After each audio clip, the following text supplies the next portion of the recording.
여기 이제 이스라엘인데요. 요거 1번에서 1번은 가버나움, 요거 2번은 여리고, 이제 3번은 예루살렘.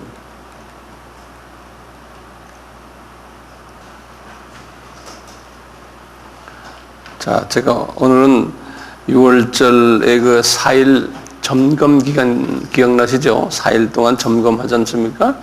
그 점검 기간에 예수님이 어떤 일들을 하셨는가, 그 부분을 한 2시간 동안 계속 말씀드릴 것 같아요. 최소한 2시간 동안이요.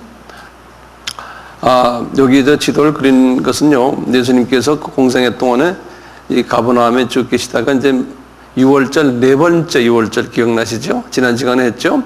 네 번째 6월절을 맞으시려고 예수님이 요 요단강을 따라서 이렇게 쭉 내려오시다가 여기 여리고라는 데로 이제 머물렀잖아요. 여기에서 누구를 만났던가요? 여리고에서 삭개오 기억나시죠? 예, 삭개오. 누가복음 19장 말씀이거든요. 그런 거 다 이제 머릿속에 기억하시고 이제 적으세요. 이제 삭개오를 만났어요. 삭개오를 만나서 이제 삭개오도 예수님을 따라갔겠죠. 그리고는 여리고와 예루살렘과의 그 연결된 고속도로가 있어요. 우리말로 하면요. 이 도로가 상당히 유명한 도로죠. 그것도 이 길을 예수님께서 비유를 해서 말씀하셨거든요. 여리고와 예루살렘의 그 길이 예수님이 자주 다니시던 길이거든요. 근데 예수님께서 항상 성서를 보시면요, 여기를 이렇게 꼭 다니시는데, 다시 말하면 여기 이 북쪽 갈릴리에 계시다가 6월절이나 또는 무교절이나 또는 오순절이나 이 절기를 기념하기 위해서 꼭 이 예루살렘으로 이제 올라오시는데요. 우리가 상경한다는 말들은 똑같은, 실제로는 내려가지만 꼭 이렇게 들려서 가세요. 대부분이요. 그래서 성서를 읽으실 때 그렇게 생각하시면 되겠어요. 자, 그런데 꼭 이분이 오다가 누구네 집에 들린다고 그랬죠? 여기 이제 네 번째입니다. 네 번째 베다니라고 그러죠. 베다니에 꼭 들리세요. 예수님이 그래서 이 베다니에서 항상 주무세요. 이 베다니에서.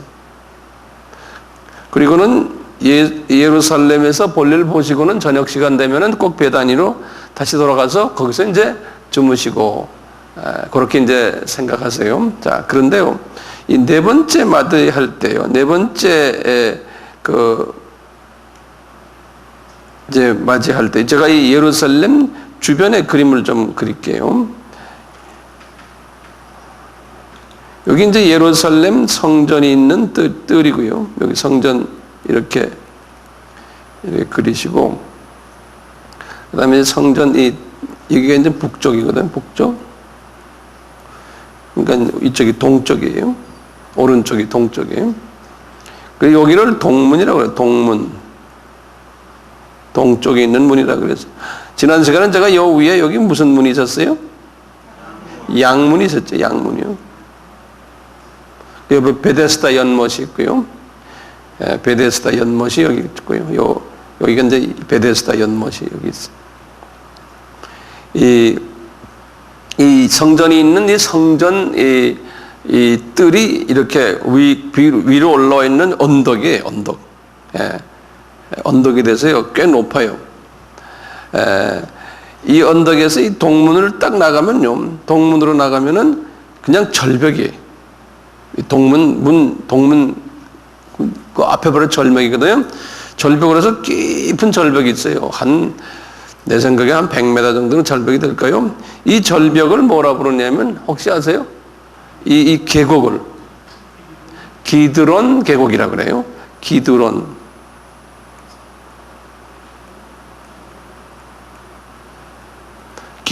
계곡이라고 그러거든요.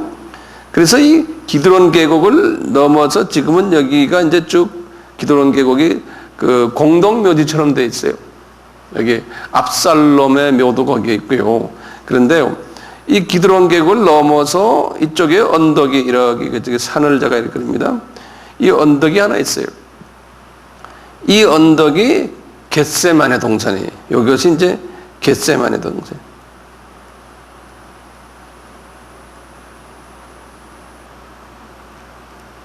예수님이 여기에 자주 가셨잖아요. 겟세만의 동산이고, 이 겟세만의 동산과 이어져 가지고 남쪽으로 또 언덕이 큰 게 하나 있어요. 이렇게요. 요 언덕이 감람산이에요.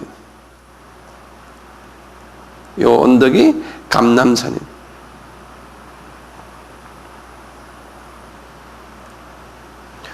요 감람산과 같이 이 지역에 이제 마을이 하나 이렇게 있는데요. 요 마을이 벳바게라고 그래서 벳바게.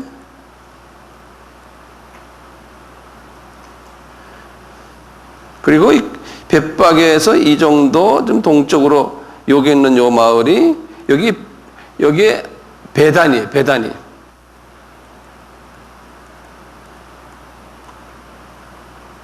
여기가 벳바게이고요.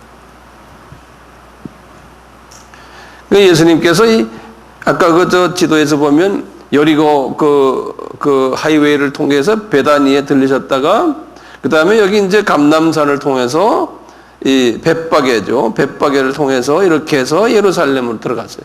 들어갔을 때 대부분이 이 동문을 통해 들어가요. 동문을. 예. 예수님이 이렇게 이제 말씀을 성서로 읽으시면은 이제 그렇게 이제 돼 있어요. 그러니까 이것을 그림을 이렇게 보시면서 성서 읽으면 도움이 되죠. 네. 지금 예수님이 네 번째 유월절을 맞으러 오실 때도요, 이 베다니에 들려셨다가 벳바게에 들려셨다 기억나시죠? 네. 벳바게에 들려셔서 어떻게 했던가요? 우리 지난 시간에? 거기 지금 벳바게에 들리신 사건이 마태복음 21장이에요. 그것이 그래서 오늘은 성서를 우리가 주로 성서를 볼 거예요. 마태복음 21장에 이제 요 날이 어느 날이냐면 요 날이 우리 1월 며칠이라고 그랬던가요? 1월 10일 날이에요. 그 날이 1월 10일 날이에요. 요것이 이제 종료주일이에요. 여기 이제 종료주일이에요.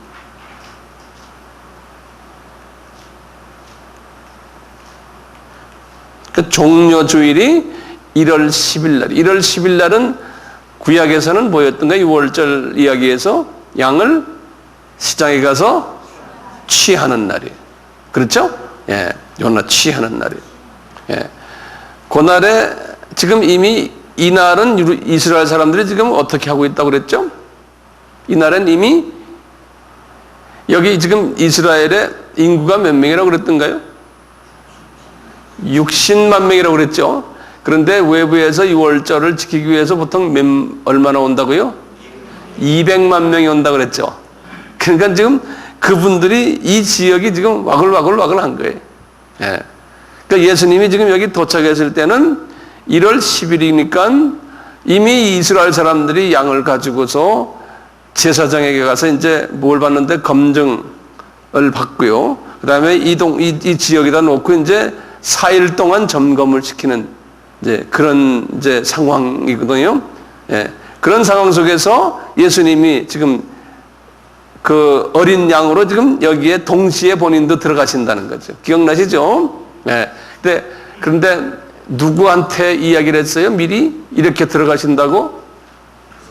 스가랴 선지자에게 말했다고 그랬죠? 왜 대답들 안 하세요? 좀 하세요. 입으로 열고요. 스가랴 몇 장 몇 절? 9장 9절에 맞아요. 9장 9절. 이건 우리가 다 외울 필요가 있죠. 예. 여호와의 증인 사람들은 이런 거 다 외우거든요. 이런 건 외우질 않지만 자기네의 그 중요한 건 다 외운다고요. 그러듯이 우리도 다 이거 외워야 되잖아요. 이건 기본적인 예수님의 십자가 사건과 연결되어 있는 이야기들이기 때문에 이건 다 외우셔야 돼요. 그런데 크리스찬들이 안 외우신다고. 그러니까 우리 주님이 별로 안 이뻐하시겠죠. 네. 이번에는 다 외웁시다. 주님한테 잘 보이시려면요. 자, 그래가지고 이제 들어가시는데 왜 낙이 새끼를 타셨다고 그랬던가요? 네 발로 걸어 들어가는 짐승의 모습으로 들어가시기 위해서. 기억나시죠? 네. 이렇게 이제 들어가셨어요. 그 다음에 이제 여기에 10일 날, 요 날이 다시 도표 하나 그리세요. 제가 지금 그리는 거요. 크게 좀 그려주세요. 예. 1월 10일 날에 이제 종료 주일이에요. 1월 10일 날에요. 요것이 이제 어디에 써 있냐면 마태복음 여기다 써는 21장 1절에서요 17절까지. 예. 마태복음 21장 1절에서 17절까지 있어요. 자, 그리고 성서를 한번 열어봐 주세요. 성서의 21장, 마태복음 21장. 그래서 제가 이제 줄을 걸었는데 하나하나 그으세요. 21장 17절을 보세요. 그 형광 마크로 그리는 게 좋죠. 제가 거라 그럴 때요. 17절 보면 그들을 떠나 성 밖으로 베다니에 가서 거기서 유하시니라 그랬죠. 거기다 줄을 그으세요. 그러니까 예수님이 지금 그 종료주일 10일 날에 볼일 다 보시고 이제 취하심을 받으신 다음에요. 그 옆에 베다니로 갔어요. 우리 지도 베다니 어딘지 이제 아시겠죠? 거기 가서 이제 좀 누구네 집일까요? 마리아, 마르다, 나사로 집에 거기가 이제 주무세요. 자, 그리고는 18절부터 보세요. 18절에 보면 이른 아침에 성으로 들어올세 그랬죠? 거기다 줄을 거세요. 그러니까 이른 아침이니까 그게 무슨 요일이에요? 11일이니까 그게 무슨 요일이에요? 월요일이죠? 예. 그러니까 거기 이제 월요일이에요. 월요일이에요. 성으로 다시 들어오시는 거예요. 그래서 월요일 이야기는요, 성서에서 보면 18절에서 21장, 18절에서 22절이에요. 18절에서 22절에 월요일 날.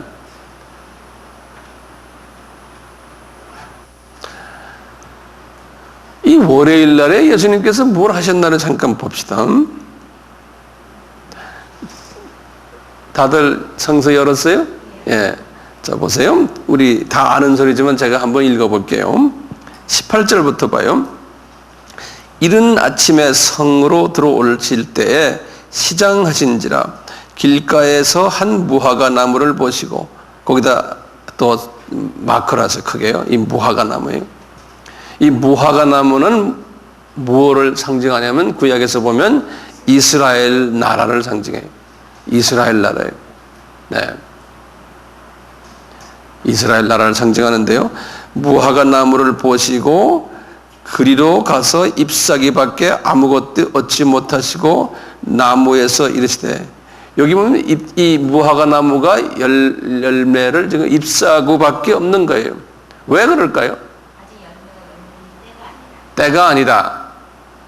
좀 더 구체적으로 말하면요, 이스라엘 나라가 예수 그리스도가 누군지를 모르는 거예요.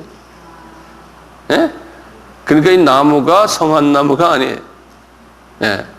거기다 좀 적어 놓으세요. 그러니까 이게 예수 그리스도가 누군지를 모르는 나라예요. 이것은 하나님이 이미 계획하신 거거든요. 모세 때부터요. 모르게끔 눈을 감겨놓는다 그러셨어요. 예수님께서요.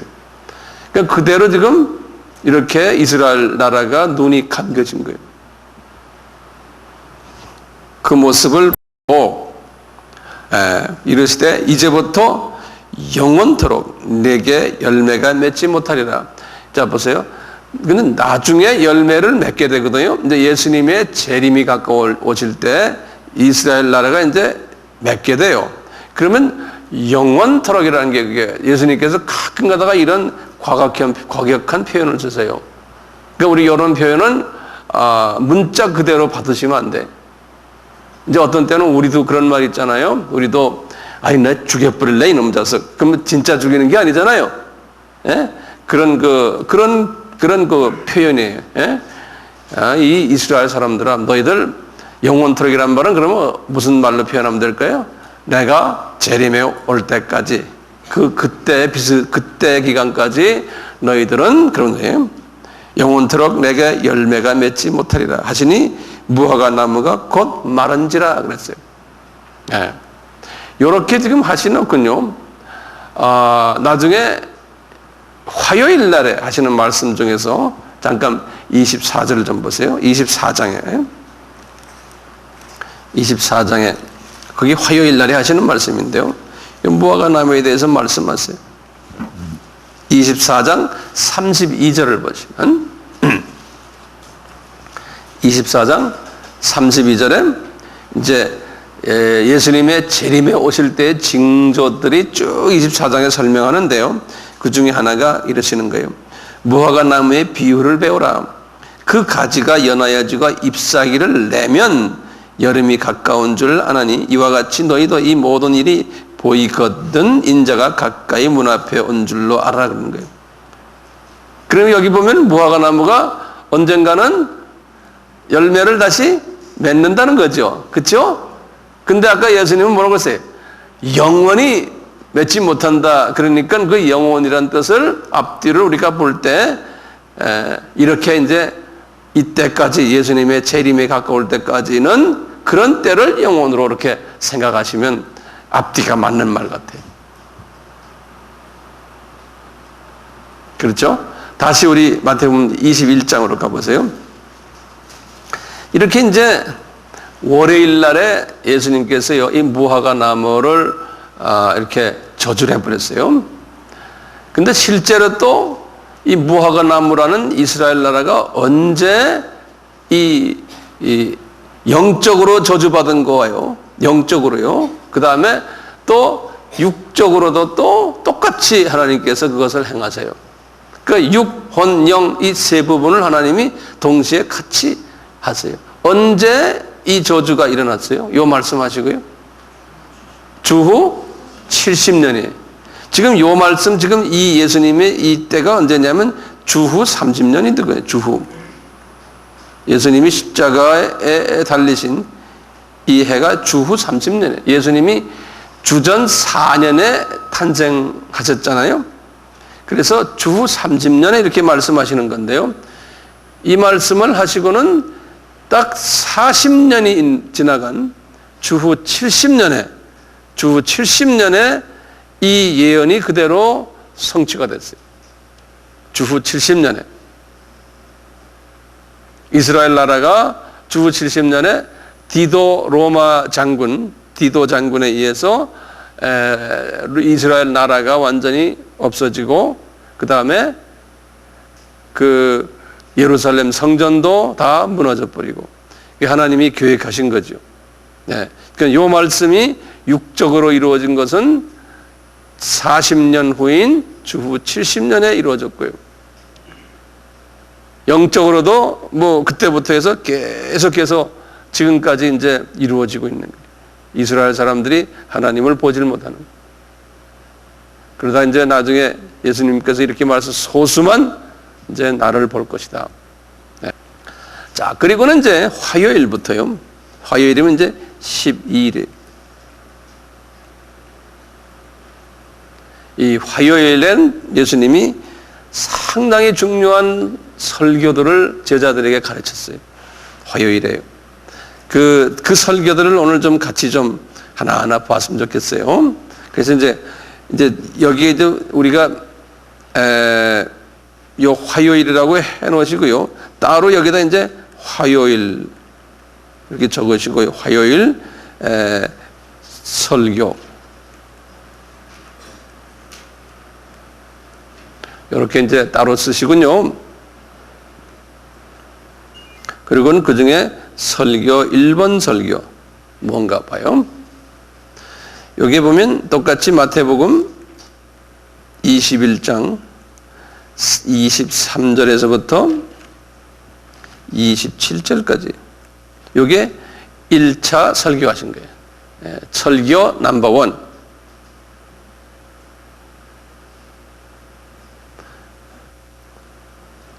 이제 그 설교 넘버원을 같이 한번 읽어봐요. 제가 읽을게요. 잘 들어보세요. 무슨 말씀을 하셨나? 23절입니다.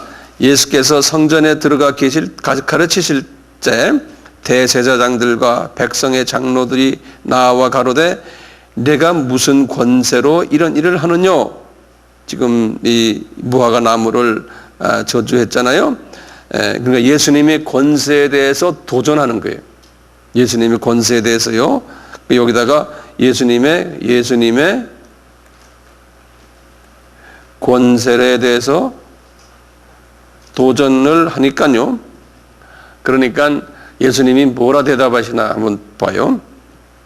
예수께서 대답하시되 나도 한 말을 너희에게 물으리니 너희가 대답하면 나도 무슨 권세로 이런 일을 하는지 이르리라.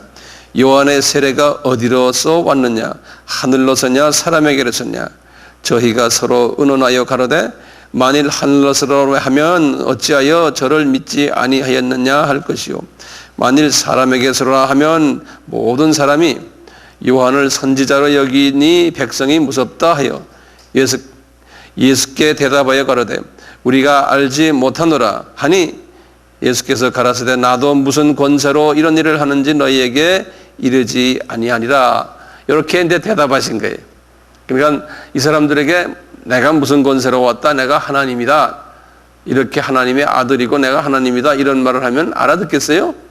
그러니까 못 알아들으니까 그냥 이렇게 그냥 돌려버리는 거예요. 왜? 못 알아듣는 사람들에게 말해야 소용없잖아요. 그렇잖아요? 이제 그렇게 해서 이제 하나하나 머릿속에 기억하세요. 아, 이분이 화요일 날에 첫 설교가 이렇게 해서 설교가 끝나셨구나. 성서를 이제 이렇게 이해하세요. 화요일이면 이제 감이 오죠. 그 화요일하면 느낌이 출애굽기 12장부터 이제 계산하셔야 돼요. 이렇게 돼서 이게 이렇게 화요일이구나. 그렇죠? 예. 그러니까 성서를 이제 마태복음 이제 오늘 제가 이 4일을 쭉 하시면서 여러분들이 느낄 거예요.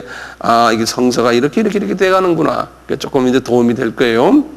그 다음에 두 번째 강의를 한번 봅시다. 똑같이 이제 마태복이란 말을 제가 안 쓰겠어요. 21장도 안 쓰고요. 지금 21장 같이 나가기 때문에 28절에서 32절이에요. 예. 이 강의를 보시면 이제부터 이제 우리에게 가르치시는 것이 있어요. 제가 한번 읽을게요. 여러분 다 평소에 들은 이야기들인데 이것을 제가 이렇게 잘 정리를 해드릴게요. 준비됐어요? 제가 읽습니다. 그러나 너희 생각에는 어떠하뇨? 한 사람이 두 아들이 있는데 맏아들에다가 이제 줄을 거세요. 맏아들이요. 맏아들에게 가서 이르되 오늘 포도원에 가서 일하라 하니 이 포도원에다 또 줄거고요. 포도원은 지금 농사짓는 이 세상을 복음 농사짓는 이 세상을 지금 이야기하는 거예요. 대답하여 가로되 아버지여 가겠소이다 하더니 가지 아니하고 거기다 또 줄을 거예요. 가지 아니하고 해요. 그다음에 30절에 둘째 아들에게가 둘째라고 줄을 떠가서 둘째 아들이요. 둘째 아들에게 가서 또 이같이 말하니 대답하여 가로소되 실소이다 하더니 그 후에 뉘우치고 갔으니 그 둘 중에 누가 아버지의 뜻대로 하였느냐? 아버지의 뜻에다 또 줄을 것이고요. 가로되 둘째 아들이나이다. 예수께서 저희에게 이르시되 내가 진실로 너희에게 이르노니 세리들과 창기들이 너희보다 먼저 하나님의 나라에 들어가리라. 여기 굉장히 중요한 말이거든. 먼저에다. 그 다음에 세리와 창기. 요한의 의로 도로 너희에게 왔거늘 너희는 저를 믿지 아니했으되 세리와 창기는 믿었으며 너희는 이것을 보고도 종시 뉘우쳐 믿지 아니하도다. 이 말씀이 무슨 말씀이에요? 딱 보시면 저 앞에 지금 월요일부터 다 연계가 돼 있어요. 그 예수님의 그 사상이. 맏아들이 누굽니까? 이스라엘 사람들이죠. 그 다음에 둘째 아들이 우리 이방인들이에요. 예? 그래서 맏아들이 복음은 받았죠. 마다들이 뭐 아브라함 아닙니까? 그 다음에 아브라함의 자손에서 열두 제자들이 복음을 받았잖아요. 그렇지만 나라 전체로는 받지 못한 거예요. 예. 하나님이 계획이거든요. 그래서 하나님이 그러기 때문에 무화과 나무를 저주하신 거예요. 그 전날에요. 예? 그리고는 다시 하나님의 구원 계획, 하나님의 뜻이라는 게 하나님의 여기 써놨잖아요. 하나님의 뜻을 누가 이루냐면 이방인이 먼저 복음을 받는다는 거예요. 이방 사람들이 제자들에게 이것을 가르치는 거예요. 너희들 유대인이지? 그렇지만 유대인은 소수만 잠깐 복음이 유대인에게 갔다가 그 복음이 디아스포라에게 넘어가서 디아스포라는 아니 그 이방인에게 복음을 전하기 위한 하나의 브릿지 다리 역할을 한다고 그랬잖아요. 그래서 그 복음이 어디로 간다고요? 이방인에 가서 이방인이 복음을 받을 것을 제자들에게 가르치는 게 제자들이 그걸 못 알아들었어요. 못 알아들었지만 나중에 이방 사람들이 복음을 많이 받는 모습을 보고 유대인은 동시에 복음 잘 안 받는 모습을 보고 깨닫게 하기 위해서요. 이게 하나님의 계획이거든요. 네. 그래서 이방인의 숫자가 차면은 예수님이 다시 재림에 오신다는 거 제가 항상 이야기하잖아요. 근데 그것을 지금 말씀하는 거예요. 이방인이 복음을 받을 거다. 이 지금 주님이 요 4일 동안이요 엄청난 중요한 이야기를 많이 해요. 아주 기독교의 핵심이 되는 말씀들을. 예, 왜냐하면 이 마지막 나흘 동안에 이분이 지금 제자들에게 마지막 유언처럼 가르치는 거거든요. 자, 그 다음에 또 설교를 보세요. 그러면 여기다가 그 제목을 뭐라 쓰면 되겠어요? 마다들, 그 다음에 둘째 아들. 이렇게 써놓으시고요. 그 다음에 이제 세 번째 강의를 보시면요. 이제 33절에서 46절까지. 마태복음 21장.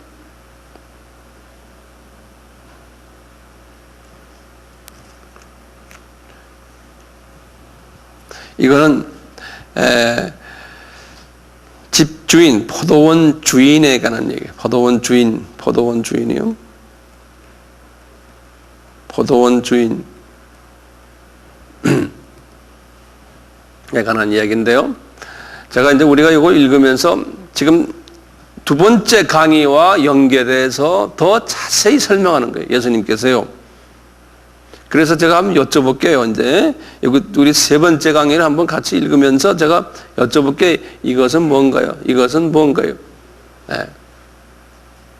준비됐어요? 제가 얼굴 봅니다. 준비됐어요? 어디 봐요. 얼마나 잘하시나 좀 봅시다. 다시 한 비유를 들으라.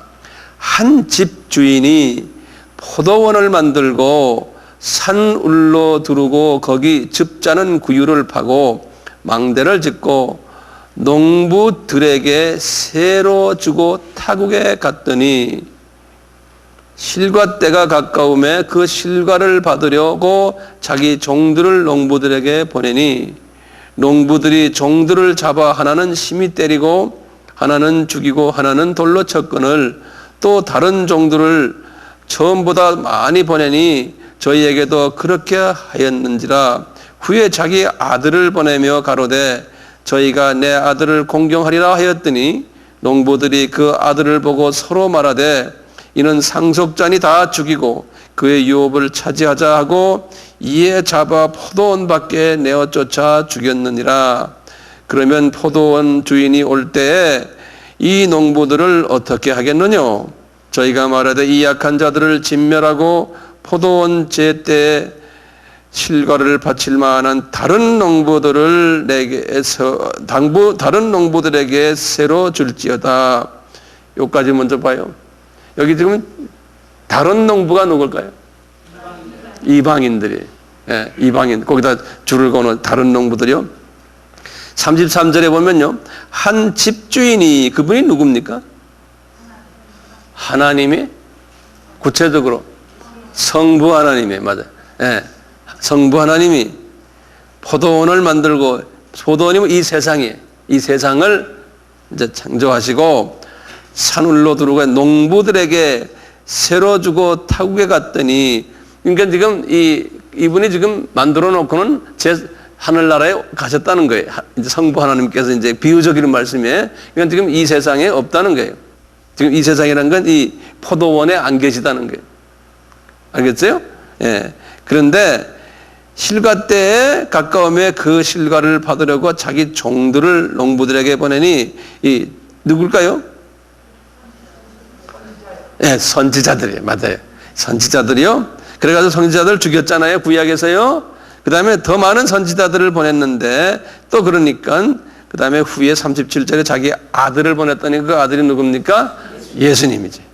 그 예수님께서 본인이 지금 이 세상에 오셔가지고 이런 식으로 자기를 이야기하는 거예요. 예? 자기를 이야기하는 거예요. 자기를요. 그 우리가 읽으면서 그걸 이제 보는 거예요. 그런데 이분이 지금 뭐냐면 이에 잡아 포도원밖에 아들을 죽였다고 그러죠? 지금 이 아들이 죽었어요? 안 죽었어요? 실제로. 지금 이 순간에. 그러니까 이걸 읽으시면서 여러분들이 이 입체 감각을 가져야 돼요. 지금 이분이 며칠 있다가 지금 죽으시려고 그래요. 지금 화요일 아니에요? 그러니까 수, 목, 그럼 3일 후에. 네? 3일 후에 본인이 죽으실 그것을 미리 이런 식으로 비유로 말씀하시는 거예요. 성서를 이런 식으로 읽으시면 재미가 있겠어요? 없겠어요? 재미있죠. 예. 그러니까 모든 성서의 내용들이요, 6월절 예수 그리스도에 초점이 가 있어요. 모든 이런 이야기들이요. 그러니까 우리가 이런 이야기들을 가지고요, 이걸 가지고 뭐 오늘날 내 개인 문제 해결하는데 대입하고 막 이러는 사람들이 많아요. 예. 이러면 안 되잖아요. 그럼 예수님이 기뻐하지 않으세요? 이런 걸 딱 보시고는 예수님께 초점을 맞추고, 아, 예수님이 이런 분이시군요. 구세주시군요. 그 예수님만 쳐다봐야죠. 이런 걸 읽군요. 그 다음에 잡다한 자기 개인 문제들, 뭐 사회 문제들, 뭐 이런 걸로 막 번져나가요. 성서를 가르치는 것도 그렇고, 또 어떤 설교도 그렇고요. 그러니까 우리가 복음에 약한 거예요. 성서를 보는 것도 성서를 그리스도 중심으로 보질 않는 거예요. 네. 자기 위로받고 내 문제 해결받고 뭐 이런 식으로 보는 거예요. 그러니까 아, 내가 오늘 이거 읽고 평강 얻었다 이런다고요? 주님이 볼 때 무슨 평강이냐? 그래요. 무슨 평강? 그 평강은 이틀만 있으면 또 없어져요. 네. 예수와 개인적인 만남을 했을 때 평강이 오는 거죠. 네? 안 그러면 성서가 무슨 도덕책이 돼버리는 거예요. 네. 이 안에서 예수를 만나야 돼요. 인격적으로. 그리고 그 예수와 인격적으로 대화하고 사랑을 나누고 내가 헌신하고 이래야 되잖아요. 네. 그래서 지금 우리가 지금 이렇게 지금 그렇게 하시라고 이거 좀 한번 분석을 해드리는 거예요. 분해를 해서요. 네. 또 봅시다. 42절에 이제 다른 41절에 다른 농부들에게 세를 줬다 그랬죠. 그래 놓군요. 이제 이방인들에게 줬다는 거예요. 그러면서 예수님에 관한 이야기. 예수께서 가라사대 너희가 성경에 그러면 아 이게 시편 말씀이구나. 그러니까 다윗에게 이 말을 다 미리 줬다는 거예요. 그러니까 1000년 전에 다윗에게 예수께서 여호와께서 다윗에게 예수께서 내가 이런 일들을 다 줬다는 거예요. 자기가 누구라는 걸 보시면 건축자들의 버린 돌이 모퉁이의 머릿돌이 되었나니 이것은 주로 말미암아 된 것이요 우리 눈에 기하도다 함을 읽어본 일이 없느냐 그러는 거예요. 그러니까 우리가 이제 신약에 여기 보면 여러분들 성경에 보면 거기 보면 시편 118편 22 그렇게 딱 써놓은 게 여러분들 성경에 관주에 써 있거든요. 그 뭐냐면 그 말씀을 예수님이 인용하시는 거예요 지금요. 그러면 그 인용한 글이 실은 누가 말씀하신 거예요? 예수님 본인이 1000년 전에 하신 말씀을 끄집어서 지금 탁 말씀하시는 거예요. 그때 버린 돌이 또는 머릿돌이 되었다. 이게 다 나라는 거예요. 너희들이 나를 십자가에서 이제 피 흘리게 해서 버려놨지만 그 버려놓은 그 버린 돌이 실은 머릿돌이 됐다는 거예요. 그러니까 우리가 시편 118편 지금 이 부분을 읽을 때 이걸 뭐로 봐야 돼요? 아, 버린 돌이, 머릿돌이 그 여호와 그 당신이시군요. 이렇게 우리가 이해를 하시, 예수 그리스도군요. 이렇게 이해해야 되는 거예요. 43절에 그러므로 내가 너희에게 이르노니 하나님의 나라를 너희는 빼앗기고 그 나라의 열매 맺는 백성이 받으리라. 이방인들이 이제 하나님 나라를 받는다는 거예요. 아까 그랬죠? 누가 먼저 하나님 나라에 들어간다고 그랬어요? 이방인들이 먼저 들어간다고 그랬잖아요. 네.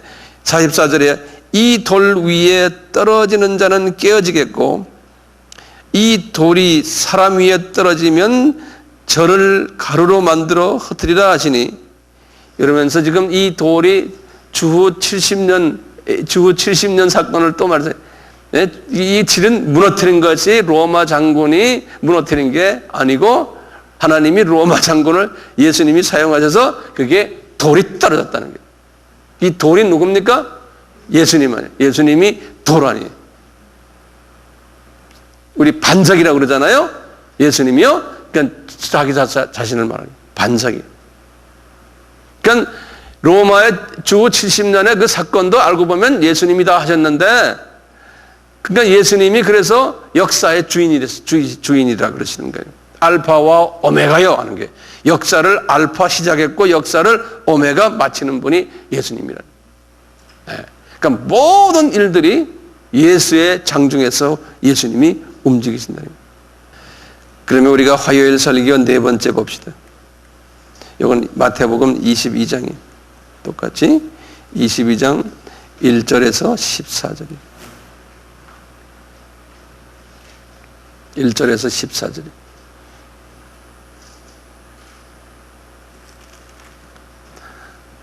이제는 이 말씀 우리 같이 제가 읽으면서 여러분들이 나에게 좀 가르쳐 주세요. 이게 무언가요?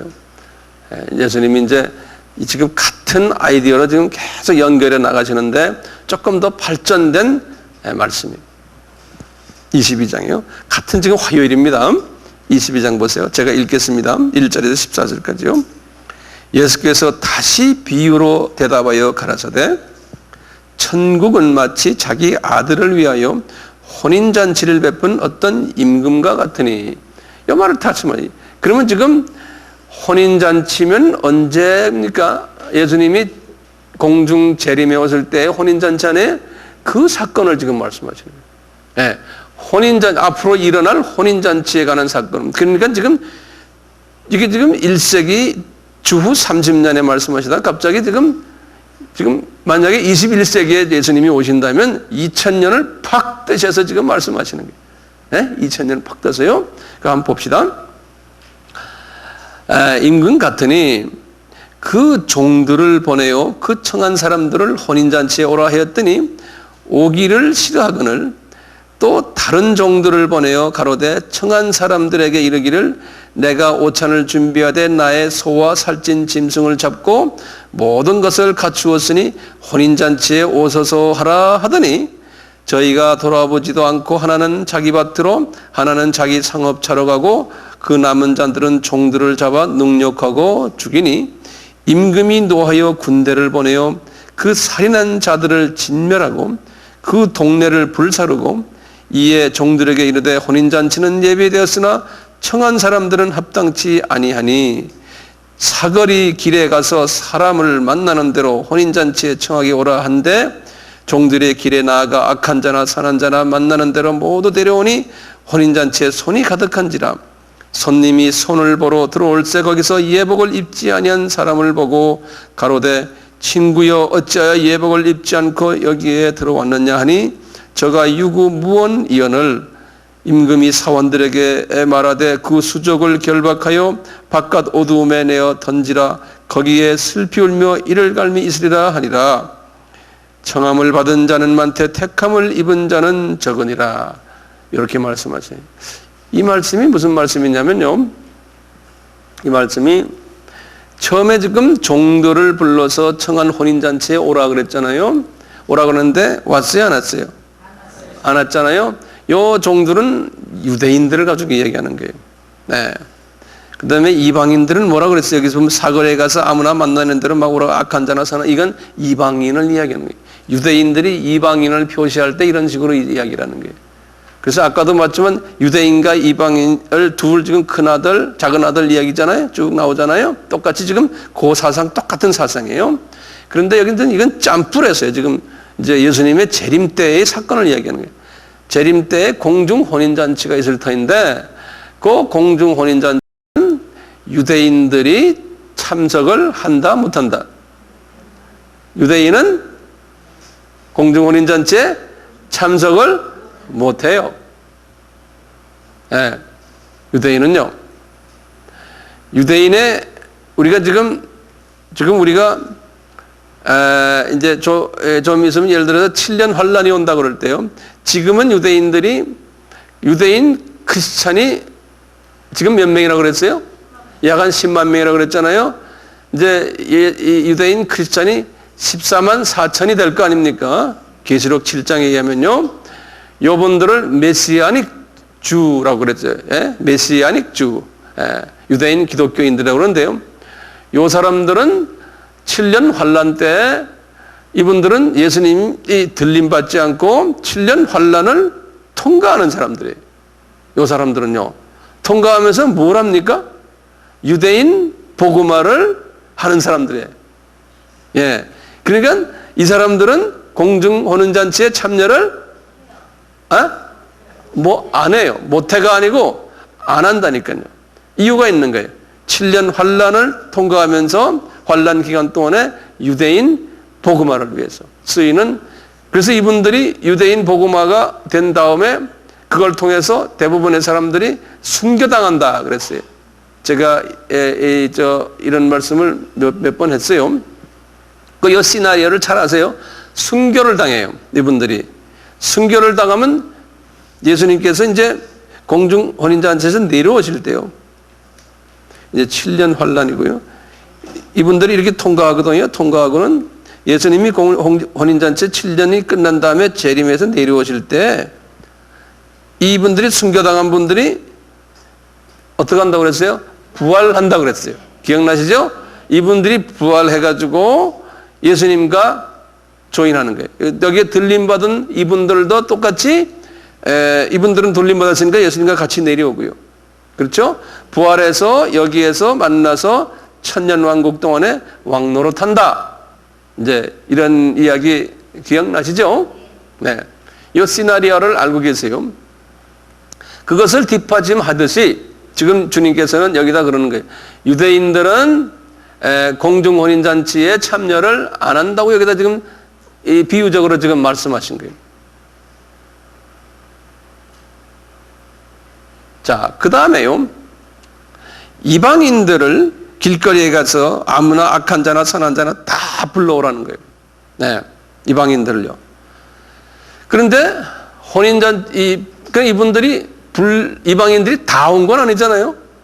이방인들에게 오라 하는 건 너희들 예수 믿어라 그런 소리나 마찬가지. 근데 이분들이 예수 믿으러 온 거예요. 그렇죠? 그래서 청함을 받아서 다 왔어요.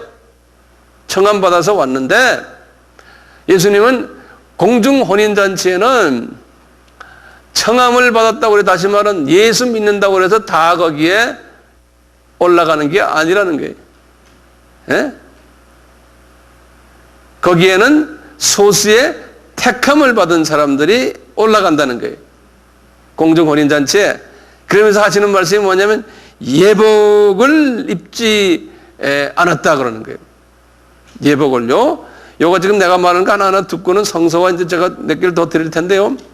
이 공중잔치에 참여하는 사람들의 예복은요, 예복의 모양은 같지만 일반 그에 나타나는 그 겉모습이 달라요.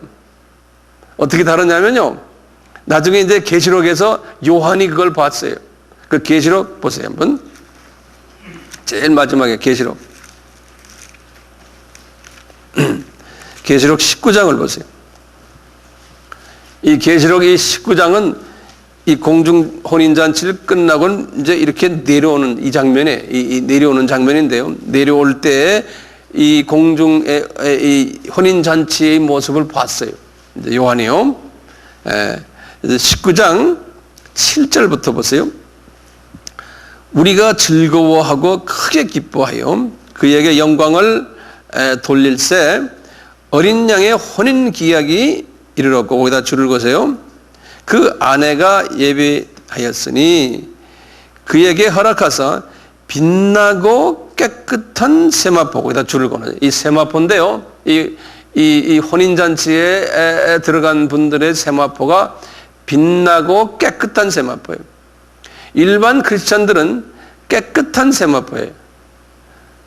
왜요? 그리스도의 보혈에 의해서 죄가 씻김을 받았기 때문에 다들 깨끗해요. 깨끗한 세마포인데 이 특수 계급은요, 깨끗한데 거기에 또 빛이 나는 거예요. 빛이. 그 빛이 나는 게 뭡니까? 영광체라고 그랬죠. 그렇잖아요? 이 영광체가 나는 거예요. 예. 어떤 사람들이 영광체가 날까요? 예. 전도 많이 하고 선교 많이 하는데 기본이 있어. 그냥 선교 많이 하, 전도 선교 많이 하니 누구의 마음을 가지고요?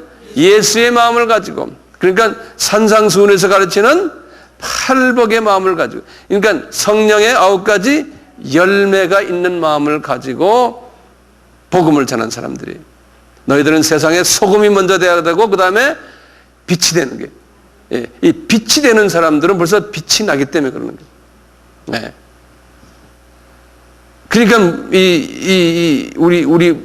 우리에게서 우리가 빛을 발하는 사람이에요.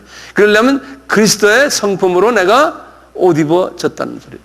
그렇게 된 사람들이 이 공중 혼인잔치에 들림을 받는다는 거예요. 네? 그런 사람이 많아야 적어야? 적다고 지금 14절에 말씀했잖아요. 14절에 분명히 그랬죠. 청함을 받은 사람은 많으나 택함 받아가지고 공중 혼인잔치에 참여하는 사람은 적다는 거예요. 예. 그러면 이 나머지 분들은 어떻게 하느냐? 꼭 지옥에 들어간 것 같이 예수님께서 이 비유적으로 표현했어요. 저들이 어떻게 해요? 무슨 22장에 보세요. 저들을 바깥 어둠에 던져라. 거기서 슬피 울며 이를 갈미 있으리라. 예. 이분들이 들림을 못 받으니까요. 이 세상에 그냥 남아있으면서 7년 환란을 경험할 거 아니에요? 이 어둠 속에 있는 거예요. 7년 환란이라는 그 어둠 속에서요. 그러니까 이를 갈면서 후회할 거라는 거예요. 특히 마지막 때에 지금 살고 있는 우리들은요. 예? 우리들은 들림 받느냐 안 받느냐 둘 중에 하나 아닙니까? 예? 그러니까 지금 예수님이 지금 이 4강에는요. 2000년 후를 짬뿌해가지고 이 마지막 때의 성도들에게 하시는 말씀이에요. 예. 그러니까 우리가 지금 하나님의 어떤 특별한 은혜와 계획에 의해서 마지막 때에 살고 있는 크리스천들이에요. 우리가요. 이제 우리가 눈을 뜨고 있는 이 세대에 예수님이 오실 가능성도 없지 않아 있잖아요. 예? 그러니까 우리 지금 이 말씀이 그냥 우리에게 적용되는 말씀 아니에요? 그러니까 우리가 뭐 해야 되겠어요? 이 들림 받으려면 우선 마음이 깨끗해야 되고, 예?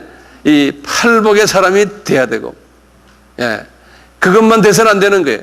우리가 소금이 돼서 내가 희생하고 소금이 된 후에 그 다음에 빛의 역할을 해가지고 복음을 이 어두운 곳에 미전도 족속들에게 어두움에 잡혀있는 사람들에게 복음을 전하는 일을 직접 간접으로 기도로서 어떤 분은 물질로서 어떤 분은 몸으로서 가서 하는 거죠.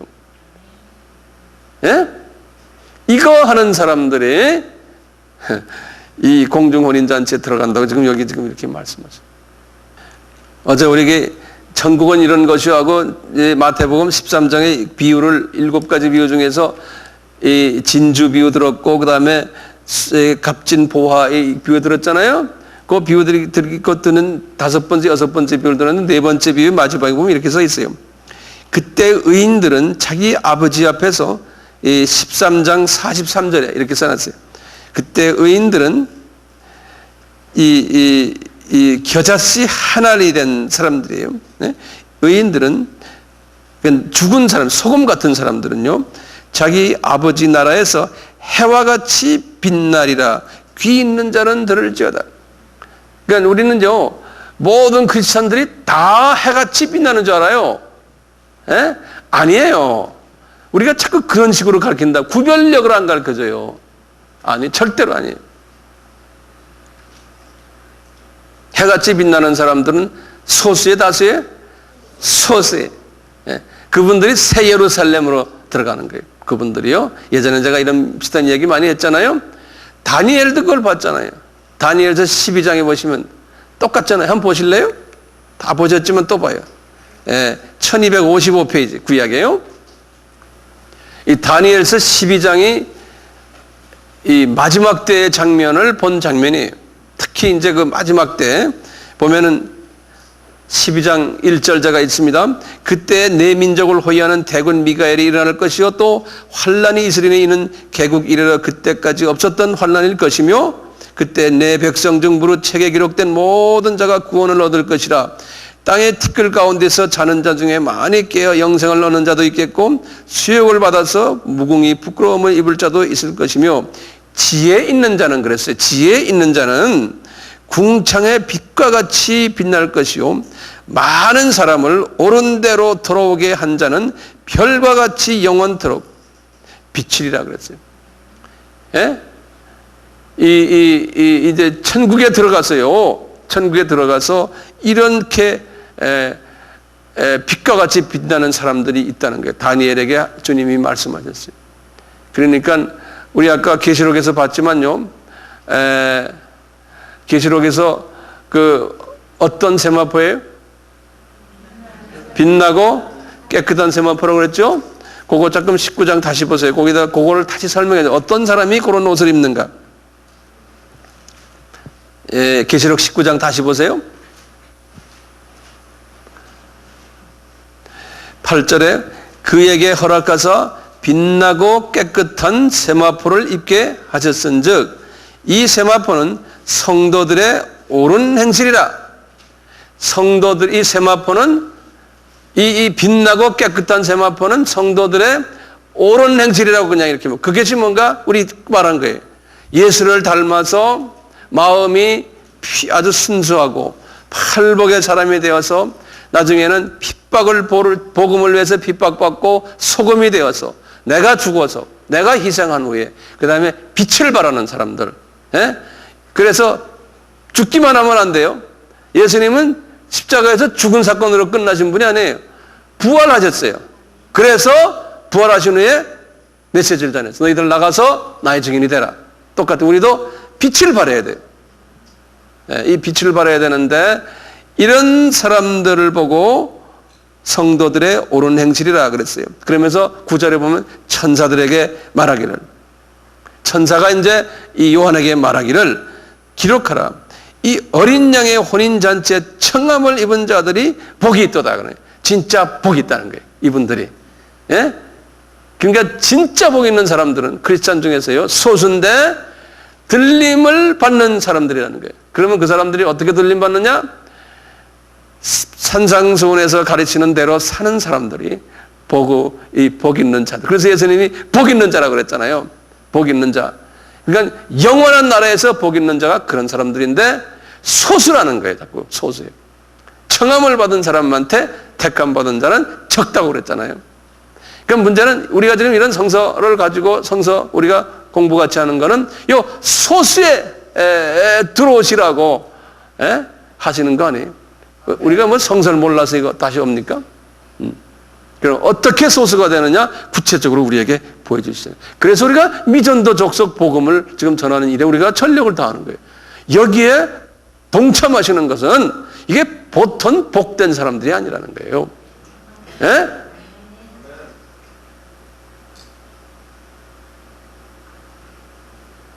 앞으로 20, 30년 우리가 신앙생활 하다가 주님한테 갈 거 아니에요? 40년도 있겠지만요. 어떻게 인생을 투자하다가 가느냐가 중요하잖아요. 예? 그러니까 주님이 우리에게 어떻게 살아라는 걸 가르쳐 주는데 그대로 하면 되잖아요. 그대로 따라 하면 되잖아요. 좌라나 우러나 치우치지 말고요. 딴 거 보지 마시고요. 나는 그저 매일 마음이 가난해서 내가 나의 모든 더러운 성품들 주님 제거해 주시고, 그래서 내가 주님의 마음을 닮아서 주변 사람들을 다 사랑해주는 마음이 들어오고 용서해주고, 예? 그러다 보면 누가 나를 핍박하고, 그럼 핍박을 즐겁게 받고 기뻐하고 즐거워하라 그랬잖아요. 예? 그거 받고는 그 다음에 소금의 역할을 하는 거예요. 주님, 내 시간도 주님께 드립니다. 예? 내 돈도 드립니다. 내 재주도 드립니다. 근데 분명한 거예요. 목적이 있는 거예요. 나는 이 어두움에 있는 사람들에게 이 빛을 발하기 위해서 제가 이거 합니다. 예. 이 목적이 뚜렷하잖아요. 저는 그 목적이 뚜렷해요. 그렇게 안 보이세요? 예? 예. 그것은 제가 깨달은 그 뚜렷한 그것을 깨달았기 때문에 저도 삶을 던져버리고 말이죠. 이쪽으로 지금 와서 지금 이걸 지금 하잖아요. 분명히 봤기 때문에. 그리고 성서를 보면요, 전부 그 소리예요.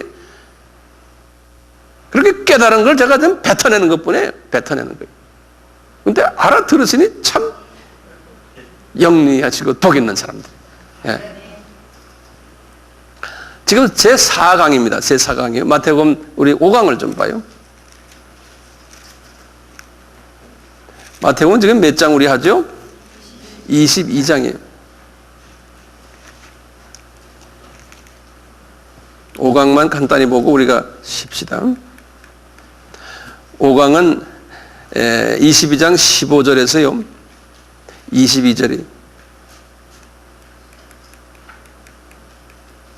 5강은요. 이제 세금을 가이사에게 바치겠는가 뭐 이런 이야기 기억나시죠? 이 이야기를 하시는 거예요. 그러면 이제 여러분들이 그래서 이 이야기는 이제 좀 유식해져 갖고 그것은 화요일 날에 하신 거다. 이렇게 머릿속에 하시면 그거 어떻게 알아요? 화요일인지? 그렇게 이제 물어보는 사람도 있어요. 그러면 다 가르쳐 주십니다.